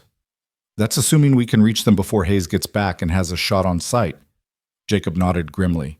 It's a risk, but it's the only chance we have to clear my name and stop Hayes before he disappears forever. As they settled in for an uncomfortable night in the forest watching the trading post for any sign of movement, Clara found herself thinking about the choice that lay ahead. They could continue running, always looking over their shoulders, never knowing safety or peace. Or they could return to face their accusers armed with the truth, but vastly outnumbered and outgunned. Jacob, she said quietly as they shared the last of their meager food supplies. If we do this, if we go back to town, there's a good chance we won't survive it. I know. And you're willing to take that risk? Jacob looked at her in the flickering light of their small, carefully concealed fire. Clara, I've been dead inside for 3 years. Running, hiding, afraid to trust anyone or let anyone get close. But these past 2 days with you, I feel alive again. And I'd rather die fighting for the truth alongside someone I trust than spend the rest of my life running alone. Clara felt tears sting her eyes. I trust you too, Jacob. More than I've ever trusted anyone. Then we go back together. Whatever happens, we face it together. As dawn approached, they watched Hayes and his companions prepare to leave the trading post. The 3 men loaded their horses with supplies and saddlebags that Clara assumed contained the proceeds from their various crimes. They're heading south just like Hayes said, Jacob observed. How long will it take them to reach Fallow Ridge? If they stop to rest their horses, maybe 6 hours. If they push hard, 4. Clara felt her stomach tighten with nervous energy. So we have a head start. A small one. And we'll be traveling on foot while they're on horseback. They began the long journey back toward Fallow Ridge, taking a more direct route than the one they had used during their escape. Jacob pushed the pace as hard as Clara could manage, knowing that their window of opportunity was closing rapidly. As they traveled, Clara found herself thinking about the life she had left behind in Kansas City. The safe, predictable existence she had planned seemed like a dream from another lifetime. In less than a week, she had married a stranger, become a fugitive, and discovered reserves of courage and determination she hadn't known she possessed. Do you regret it? Jacob asked during one of their brief rest stops, echoing the question she had asked him the night before. Clara looked at this man she had bound her fate to, disheveled, exhausted, facing almost certain death, but still pressing forward with unwavering determination.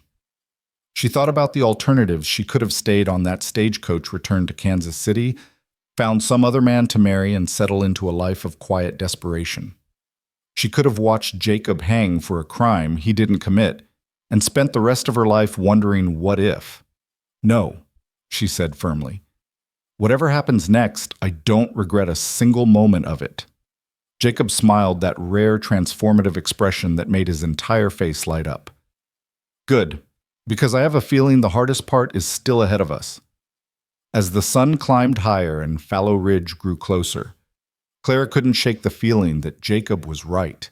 They were walking into the lion's den armed with nothing but the truth and their faith in each other. But sometimes she reflected that was enough. Sometimes the most important battles were fought not with guns or money or political power, but with simple human courage and the refusal to let evil triumph without a fight. The mountains stretched out before them, beautiful and unforgiving, holding secrets and dangers in equal measure. Somewhere behind them, Hayes and his men were riding hard toward the Mexican border. Somewhere ahead, Fallow Ridge waited with its mixture of justice and mob rule. And between those 2 points, Clara and Jacob pressed forward together, two unlikely allies, against overwhelming odds carrying the weight of truth and the power of love that had grown from the most desperate of circumstances. Their story was far from over, and Clara couldn't predict how it would end. But she knew with absolute certainty that she would rather face whatever came next beside Jacob than spend a lifetime in safety without him. The spires of Fallow Ridge appeared through the morning haze like accusatory fingers pointed at the sky. Clara and Jacob crouched behind a stand of aspen trees on the hill overlooking the town, both breathing hard from their desperate race across the mountains. "Look," Jacob said quietly, pointing toward the main street. "No search parties. They think we're still hiding in the caves."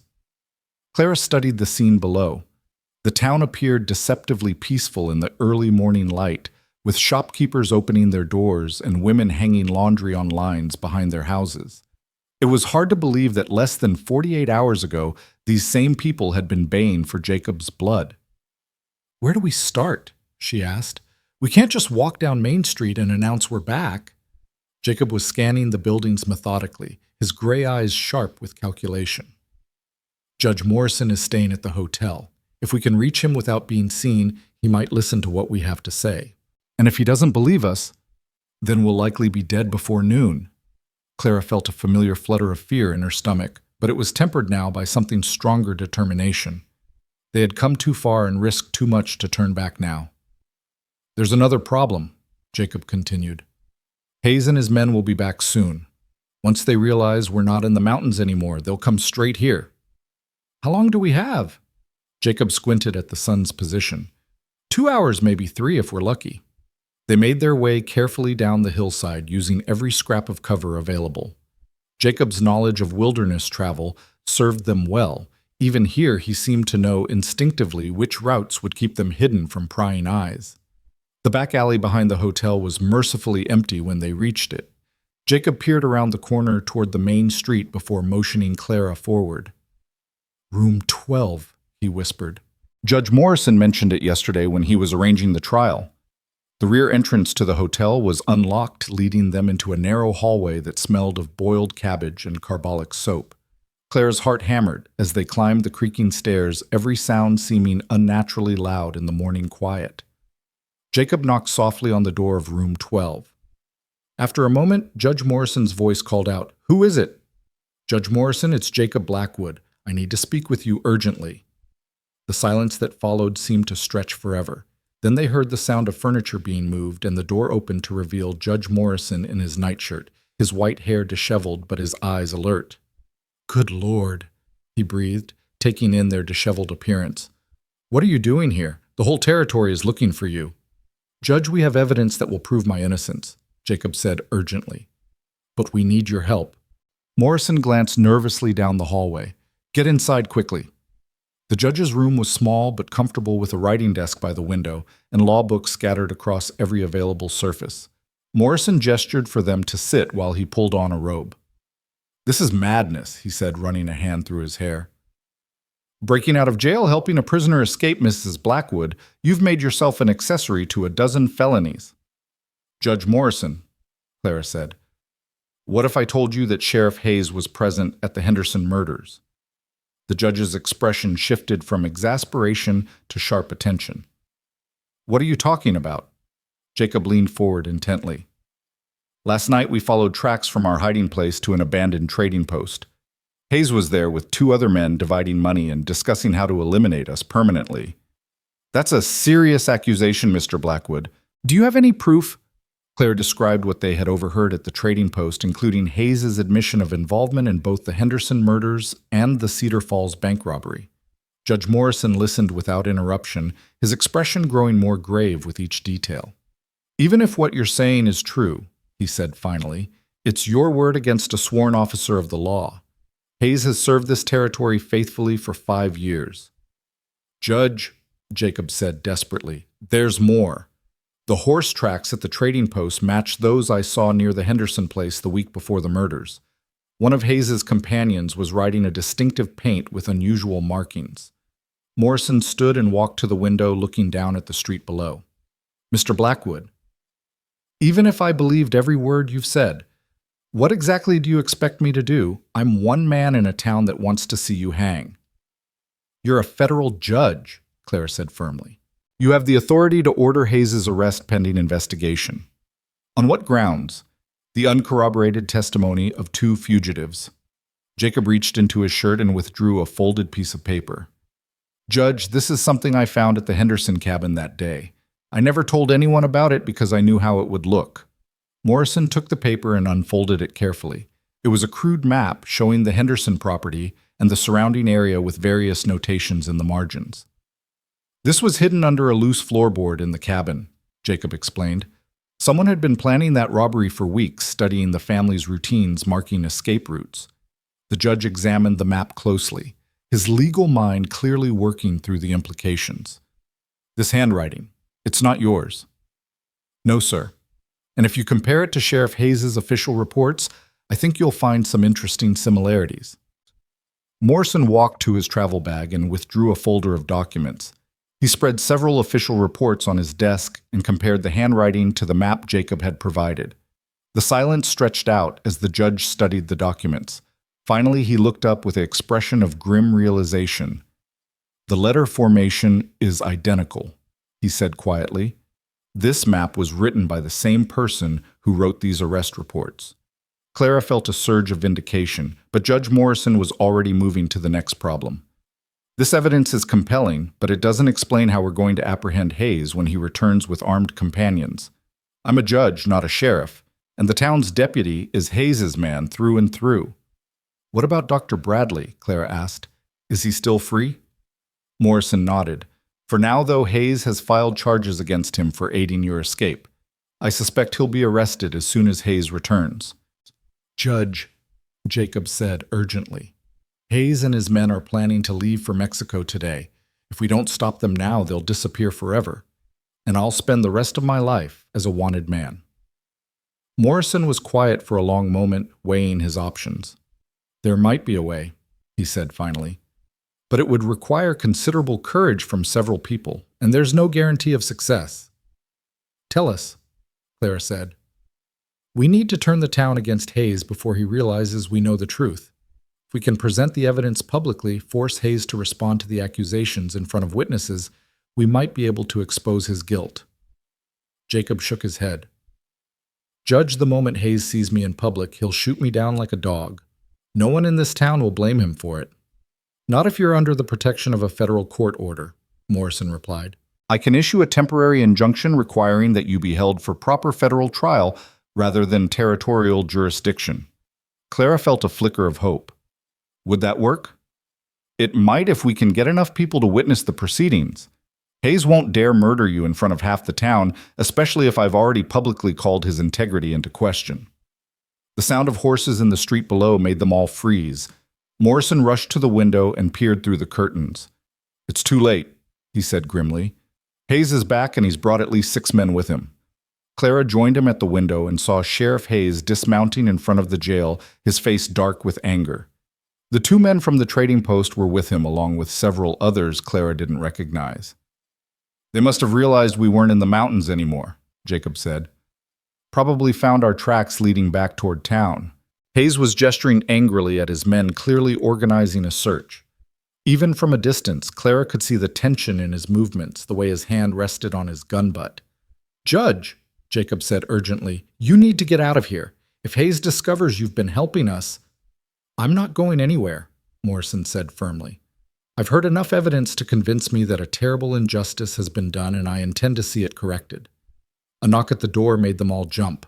Morrison motioned for Jacob and Clara to hide behind the bed while he approached the door cautiously. "Judge Morrison, it's Emma Collins.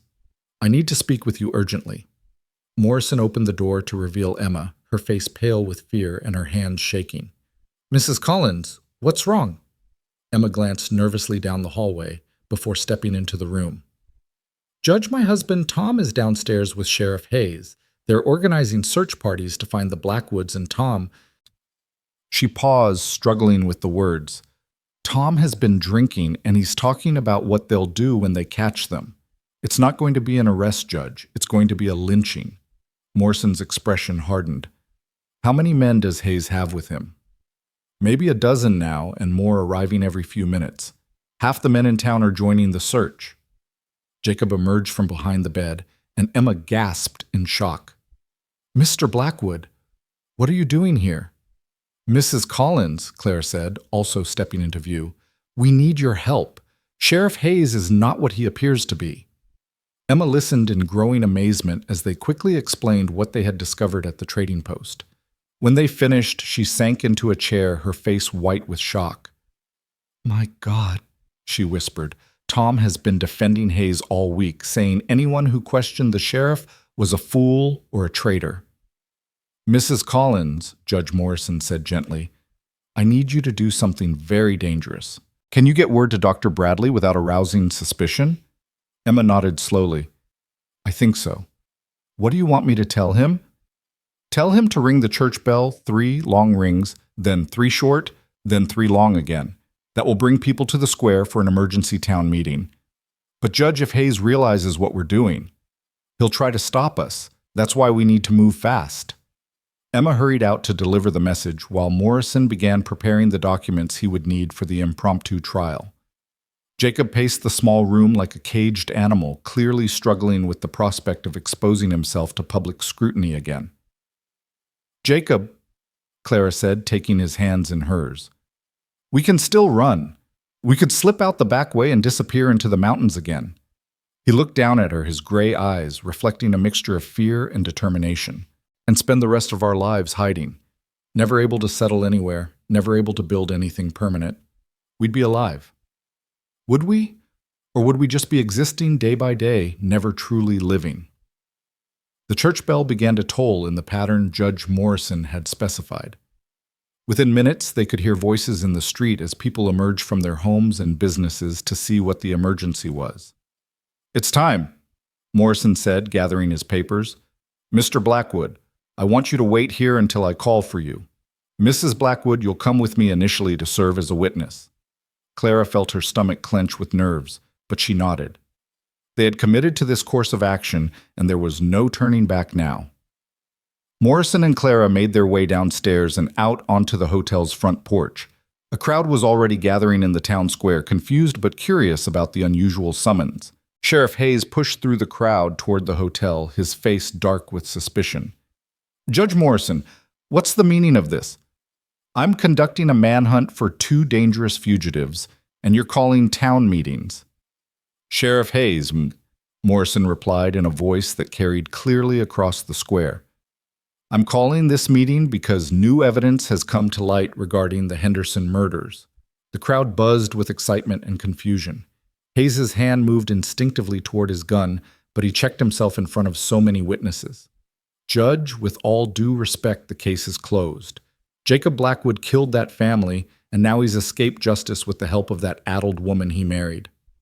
"That addled woman is standing right here, Sheriff, and she has some very interesting things to say about your conduct in this case." Clara stepped forward, her heart pounding, but her voice steady. "People of Fallow Ridge, I know many of you think I'm a fool for marrying Jacob Blackwood, but I've learned things in the past 2 days that will shock you." "This is ridiculous," Hayes snarled. "Judge, I won't stand here and listen to lies from a woman who's clearly lost her mind. You'll stand here and listen, Sheriff, because I'm ordering you to do so as a federal judge conducting an official investigation." Dr. Bradley appeared at the edge of the crowd, slightly out of breath from his run to the church. He nodded almost imperceptibly to Judge Morrison, confirming that the message had been delivered successfully. "Mrs. Blackwood," Morrison said formally, Please tell these people what you witnessed at the abandoned trading post." Clara took a deep breath and began to recount their discovery of Hayes and his companions dividing money and discussing their crimes. The crowd listened in growing amazement, their expressions shifting from hostility to confusion to dawning anger. "That's enough," Hayes shouted, his composure finally cracking. "I won't listen to these lies from a woman who—" Sheriff Morrison interrupted sharply. "You'll have your chance to respond to these accusations, but first I want to examine some evidence." He held up the map Jacob had found at the Henderson cabin, along with several of Hayes' official reports. This map was hidden at the scene of the crime, clearly showing advanced planning for the robbery, and this handwriting matches perfectly with Sheriff Hayes' official reports. Hayes lunged forward to grab the documents, but Morrison stepped back and several men in the crowd moved to block the sheriff's path. "You have no right," Hayes snarled. "I am the law in this territory." "You are the law," Morrison corrected. "As of this moment, I'm placing you under federal arrest pending investigation of multiple charges, including murder, robbery, and conspiracy." The crowd erupted in confused shouting as the full implications of the judge's words sank in. Hayes looked around desperately, realizing that his carefully constructed facade was crumbling. "This is insane," he shouted. "You're taking the word of criminals over a sworn officer." "I'm taking the word of evidence, Sheriff. Evidence that clearly shows your involvement in these crimes." Hayes' hand dropped to his gun, and Clara saw the dangerous desperation in his eyes. He was trapped and cornered, and desperate men were capable of anything. "Judge Morrison," she called out urgently, "Jacob has more evidence, evidence that will prove everything we've said." Morrison nodded and called toward the hotel. "Mr. Blackwood, please join us." The crowd fell silent as Jacob emerged from the hotel and walked slowly toward the square. Clara could see the mixture of fear and hope in his expression as he faced the people who had condemned him just days before. "There he is," someone shouted. "There's the killer." But other voices rose in response, and Clara could hear the doubt and confusion spreading through the crowd. "Wait," called out Emma Collins, pushing forward. "Let him speak. I want to hear what he has to say." Jacob stopped in the center of the square, his gray eyes scanning the faces around him. When he spoke, his voice was clear and strong. "People of Fallow Ridge, I know you have every reason to hate and fear me. I know how it looked when Sheriff Hayes found me at the Henderson cabin with blood on my hands. But I swear to you, by the memory of my own dead children, I did not kill that family." The crowd stirred, but Jacob continued before anyone could interrupt. "The blood on my clothes came from little Margaret Henderson, who was still alive when I found her. She died in my arms, but before she died, she spoke one word, mask. The killer was wearing a mask, and it wasn't me." "Lies," Hayes shouted, but his voice lacked conviction now. Jacob reached into his pocket and withdrew a small object, a brass button torn from clothing. "I found this caught on a splinter near the cabin door. It's from a sheriff's uniform, but it's not from my clothes. I never wore a uniform in my life." Judge Morrison examined the button carefully. "This is indeed from a territorial sheriff's uniform. Sheriff Hayes, would you mind showing us your uniform?" Hayes backed away, his face pale. "This is ridiculous. That button could have come from anywhere." "Actually," Dr. Bradley called out from the crowd, "I can verify when that button was torn off. Sheriff Hayes came to my office 3 days before the murders claiming he'd torn his uniform on a fence post. I have it recorded in my appointment book." The crowd was turning ugly now, but their anger was directed at Hayes rather than Jacob. Claire could see the shift in their expressions as the truth began to sink in. "Sheriff Hayes, Morrison said formally, "I hereby place you under federal arrest. Surrender your weapons and submit to custody." Hayes looked around desperately at his remaining supporters, but Clara could see them backing away as the evidence mounted against him. "You're all fools," Hayes snarled. "This man is a wanted bank robber. Even if he didn't kill the Hendersons, he's still a criminal." "Actually," Jacob said quietly, "I have something to say about that, too." He pulled out the letter he had mentioned to Clara, the one intended for Sarah's sister. This letter contains the names of the real organizers of the Cedar Falls bank robbery. Sheriff Hayes was one of them, along with the Morse brothers and 2 other men. They framed me to cover their own tracks. Judge Morrison examined the letter, his expression growing more grave with each line. "Mr. Blackwood, this letter contains information that only someone with inside knowledge of the robbery could possess. Details that were never made public." Hayes made one last desperate attempt to salvage the situation. Even if that's true, he's still an escaped prisoner. He broke out of jail. That woman helped him. That woman, Judge Morrison said firmly, is his legal wife exercising her right to advocate for her husband's defense. And Mr. Blackwood escaped from illegal custody imposed by a corrupt sheriff. The crowd was fully on their side now, Clara realized. She could see it in their faces, the shame of nearly lynching an innocent man, the anger at being deceived by someone they had trusted. "What happens now?" someone called out. "Now," Morrison replied, "justice is served properly. Sheriff Hayes will be transported to Denver for trial on federal charges. Mr. and Mrs. Blackwood will remain here as protected witnesses until this matter is fully resolved." Hayes made one final desperate move. His hand flashed toward his gun, but Jacob was faster.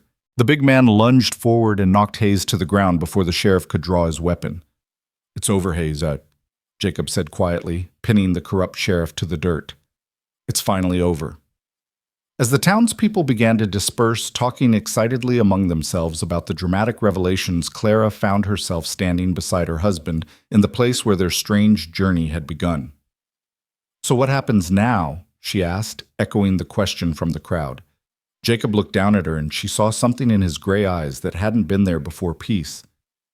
"Now we build a life," he said simply. "A real life together." Judge Morrison approached them as the square emptied. "Mr. and Mrs. Blackwood, it will take some time to sort through all the legal complications, but I believe we can have the charges against you dismissed within a few weeks. You'll be free to start over wherever you choose." Clara looked around at the town that had nearly been the site of their deaths. Fallow Ridge wasn't much to look at, a dusty frontier settlement struggling to survive in harsh country. But it was also the place where she had found the courage to stand up for what was right, where she had discovered that love could grow from the most unlikely circumstances. "Jacob," she said quietly, "what do you think about staying here, starting over, right here in Fallow Ridge?" He followed her gaze around the square, taking in the rough buildings and the wide mountain vistas beyond. "Are you sure? After everything that's happened here?" Clara thought about the alternative, returning east to the safe, predictable life she had left behind. But that life belonged to a different woman, one who had never stood up to a mob, never helped a man escape from jail, never risked everything for love. "I'm sure," she said firmly. "This is where our story began.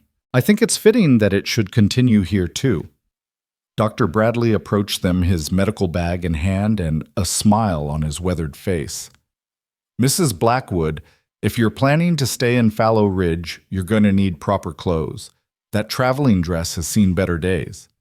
Clara looked down at her torn and filthy dress and laughed. Actually laughed for the first time since arriving in this place.